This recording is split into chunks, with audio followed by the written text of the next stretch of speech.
Assalamualaikum warahmatullahi wabarakatuh. Hari ini kembali lagi kita akan belajar matematika. Kita akan melanjutkan pelajarannya sebelumnya, yaitu masih di bab 1 mengenai perpangkatan dan bentuk akar, dengan subbabnya bentuk akar dan bilangan berpangkat pecahan. Untuk kompetensi dasarnya 3.1 menjelaskan dan melakukan operasi bilangan berpangkat, bilangan rasional, dan bentuk akar serta sifat-sifatnya. 4.1 menyelesaikan masalah yang berkaitan dengan sifat-sifat operasi bilangan berpangkat bulat dan bentuk akar. Kali ini kita akan fokus mempelajari 3 hal, yaitu yang pertama mengenai pengertian bentuk akar. Untuk pengertian bentuk akar, kita harus bisa membedakan antara yang namanya akar kuadrat dan yang namanya bentuk akar. Untuk lebih memahami seperti apa akar kuadrat dan seperti apa bentuk akar, silahkan kalian simak video selanjutnya. Hari ini kita akan melanjutkan pelajaran kita yang kemarin, yaitu mengenai bentuk akar. Yang pertama kita akan belajar mengenai pengertian bentuk akar. Apa itu bentuk akar dan seperti apa bentuk akar?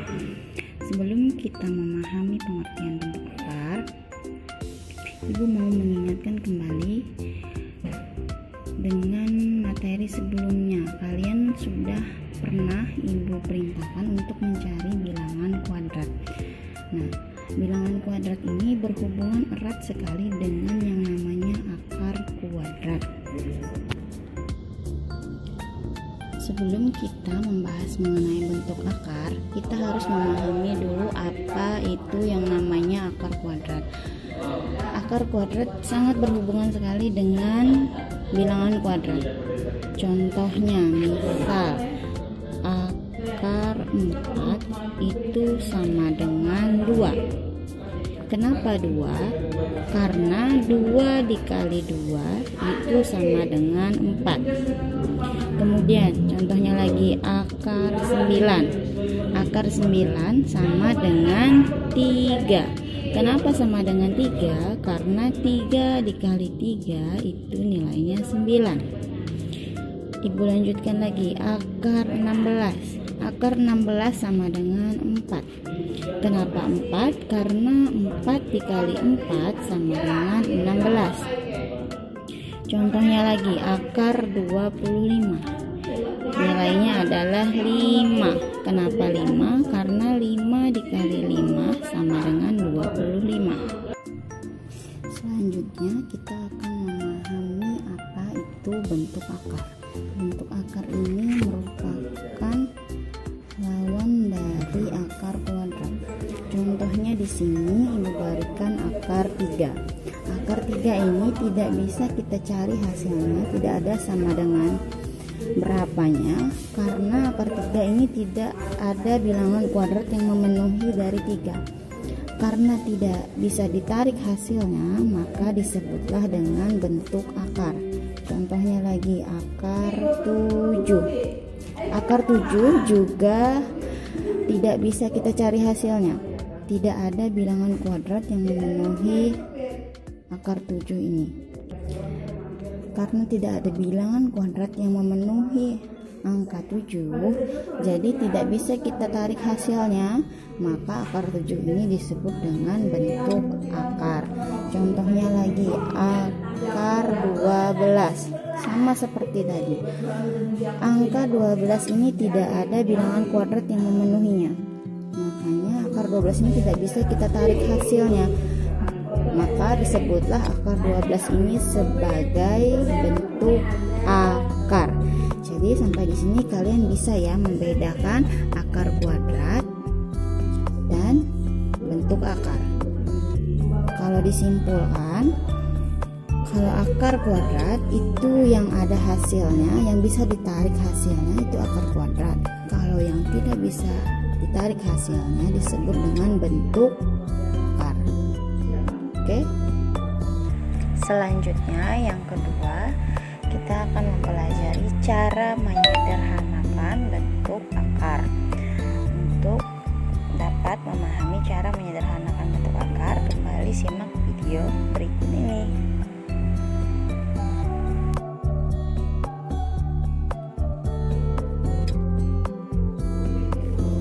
Sekarang kita lanjutkan mengenai cara menyederhanakan bentuk akar.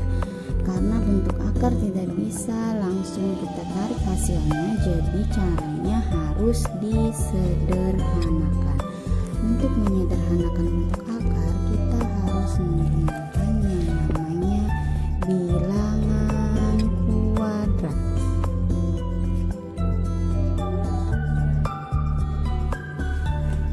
Bilangan kuadrat yang sudah pernah kalian cari sebelumnya, ini akan kita gunakan untuk menyederhanakan bentuk akar. Kalau kita lihat rumusnya di sini, akar AB bisa kita pecah menjadi akar A dikali B, atau kita pisah lagi menjadi akar A dikali akar B.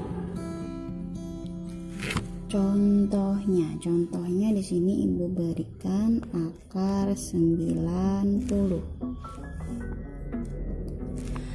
Akar 90 ini kita cari, kita pisah berapa dikali berapa yang hasilnya 90. Tapi mencari perkaliannya di sini tidak boleh sembarangan. Karena kita mencari perkalian 90 ini harus kita masukkan yang namanya tadi bilangan kuadrat. Harus kita buat bilangan kuadrat. Sekarang kita rincikan misal. Bilangan kuadrat sini kita tulis ada 4, 9, 16, 25, 36, 49 dan seterusnya. Ini sama seperti yang kalian kerjakan sebelumnya.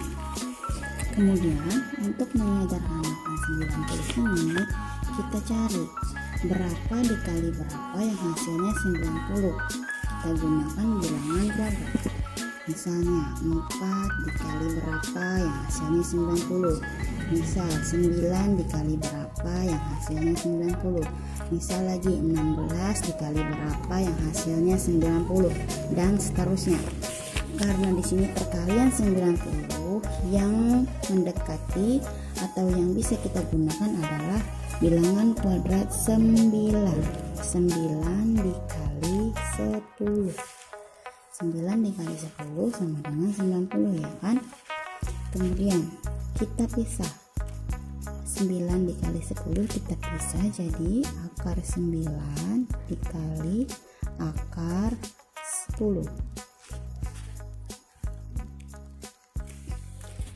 Sekarang setelah kita pisah, kita bisa cari hasilnya.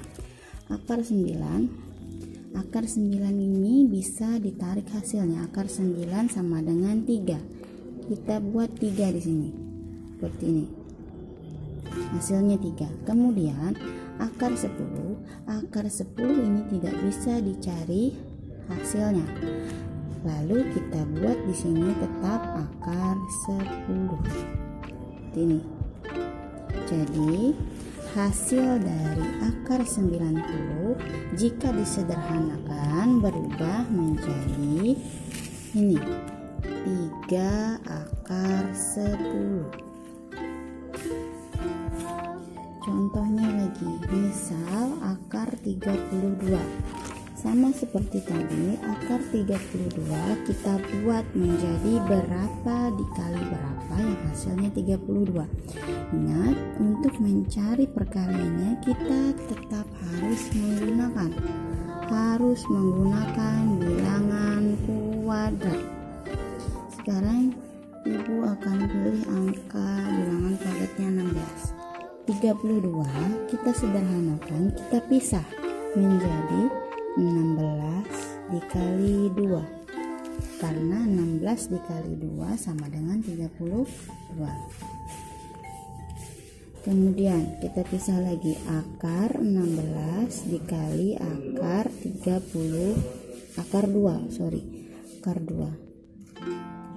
Sekarang kita hitung hasilnya. Akar 16 itu bisa ditarik hasilnya. Akar 16 sama dengan 4. Kemudian akar 2, karena tidak bisa ditarik hasilnya, tetap kita tulis akar 2. Jadi hasil akhirnya akar 32 adalah 4 akar 2. Oke?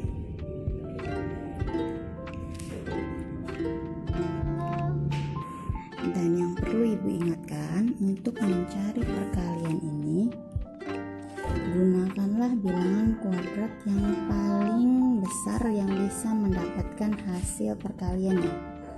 Misal 32 ini kan juga bisa berupa 4 kali 8. 4 kali 8 juga 32. Tapi karena ada angka 16 yang lebih besar, maka kita gunakan yang lebih besar. Kita gunakan 16 dikali 2. Karena kalau kita gunakan 4 dikali 8, itu ke belakangnya nanti tetap harus disederhanakan kembali, karena angka 8 ini masih bisa dipecah lagi. Jadi sebaiknya kita gunakan angka atau bilangan kuadrat yang terbesar yang bisa menghasilkan bilangan yang mau kita cari. Jadi yang seperti ini tidak boleh. Kita gunakan angka atau bilangan kuadrat terbesar. Dan yang ketiga, kali ini Ibu akan menjelaskan mengenai operasi aljabar bentuk akar. Yang pertama ada penjumlahan dan pengurangan bentuk akar dan perkalian dan pembagian bentuk akar. Selanjutnya Ibu akan menjelaskan mengenai operasi aljabar pada bentuk akar. Yang pertama, Ibu akan menjelaskan mengenai penjumlahan dan pengurangan. Kita perhatikan dulu rumusnya. A akar C ditambah B akar C sama dengan A ditambah B akar C. Kalian perhatikan di sini. Di sini akarnya sama-sama akar C. Jika akarnya sama, maka angka di depan akar boleh dijumlahkan. Jadinya di sini A ditambah B akar C. Ingat, jika nilai atau angka yang di dalam akar sama, maka angka yang ada di depannya boleh dijumlah. Sama dengan pengurangan, A akar C dikurang B akar C sama dengan A dikurang B akar C. Jika nilai yang ada di dalam akar itu sama, maka angka di depannya boleh kita kurangkan. Jadinya A dikurang B akar C. Untuk lebih jelasnya, kita masuk ke contoh. Contohnya di sini Ibu buat 8 akar 2 ditambah 2 akar 2. Kalian lihat, nilai akarnya atau angka atau bilangan yang ada di dalam akar ini sama-sama akar 2. Langsung kita tulis akar 2. Kita boleh menjumlahkan angka di depannya. Berarti 8 ditambah 2 sama dengan 8 ditambah 2 jelas 10. Berarti hasilnya 10 akar 2. Akarnya jangan sampai kita tinggal. Berarti hasilnya ini adalah 10 akar 2. Contohnya lagi, misal 10 akar 5 dikurang 7 akar 5. Kita perhatikan, akar 5 sama-sama akar 5, berarti angka di depannya boleh kita hitung. 10 kita kurang dengan 7. Akar 5-nya tetap. 10 kurang 7 itu sama dengan 3. Berarti hasil akhirnya adalah 3 akar 5. 10 kurang 7 3. Akar 5-nya tetap kita tulis. Oke. Ibu berikan lagi contoh. Misal ibu tetap mengikuti contoh di atas. Misalnya 8 akar 3 dikurang ditambah 2 akar 2. Kalian lihat di sini. Nilai akarnya di sini berbeda. Maka kalian tidak boleh menjumlahkan angka di depan akar karena nilai akarnya berbeda. Jadi kalau kalian menemukan soal seperti ini, hasilnya tetap sama, 8 akar 3 ditambah 2 akar 2. Tidak bisa kita jumlahkan. Nih, tidak bisa dijumlahkan. Tidak bisa dijumlah. Karena apa? Karena akarnya nilainya berbeda. Ingat, penjumlahan dan pengurangan angka di depan akar boleh dilakukan kalau akarnya sama. Sekarang ibu lanjutkan mengenai perkalian dan pembagian bentuk akar. Kita lihat sifatnya dulu. A akar B dikali C akar D, maka hasilnya adalah angka di depan akar sama-sama kita kalikan dengan angka di depan akar. Kemudian angka di dalam akar sama-sama kita kalikan dengan angka yang ada di dalam akar. Jadi hasilnya A dikali C akar B dikali D. Ya, ingat, yang di luar dikali dengan angka yang di luar, yang di dalam dikali dengan angka yang di dalam. Yang perlu kalian ingat, bedanya perkalian, pembagian, dan penjumlahan dan pengurangan. Kalau penjumlahan dan pengurangan tadi syaratnya akarnya harus sama. Kalau perkalian dengan pembagian, walaupun angka yang ada dalam akar tidak sama, itu tetap bisa kita kalikan atau tetap bisa kita bagi. Kemudian sifat pembagian, A akar B dibagi C akar D sama dengan A dibagi C, angka di luar dengan angka di luar, akar B dikali D, angka di dalam dengan angka di dalam. Sekarang untuk lebih memahami, ibu kasih contoh. Contohnya di sini ibu gunakan bilangan 3 akar 2